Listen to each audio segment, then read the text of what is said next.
204'ün sahibi 204.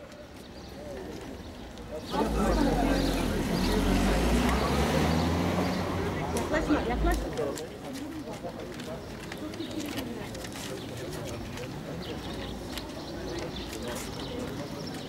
Arkadaşlar nasıl kaçıyoruz?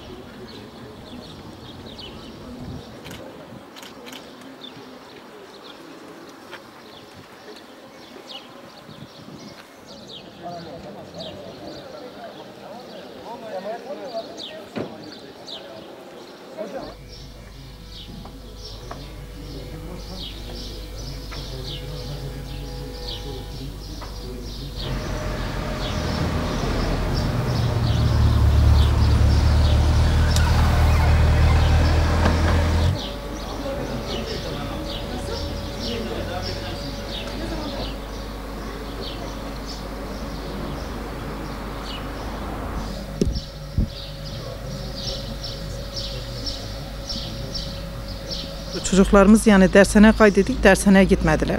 Bu hastalıktan dolayı. İlkin deprem oldu, sonra hastalık oldu. Çocuklar evde oturdular, evde de bir şey yapamadılar. Öyle kaldılar yani şu anda bilmiyorum ne gelecek, ne gidecek. Çocuklar için hep sorun. Yardım hani dediler ikinci şeyler sormayacağız. O da yalan. Herhalde öyle bir şey de yok çocuklar için. O kadar söyleyeceğim başka yani hepimiz aynıyız, psikolojimiz hepimizin aynı. Bozulmuş. Depremden bu hastalıktan dolayı. En çok da bu hastalıktan dolayı. Allah yardım eder çocuğumuza hepsine. Yardımcısı olsun. Kendisine Kur'an okuyorum. Şu anda Yasin okuyorum.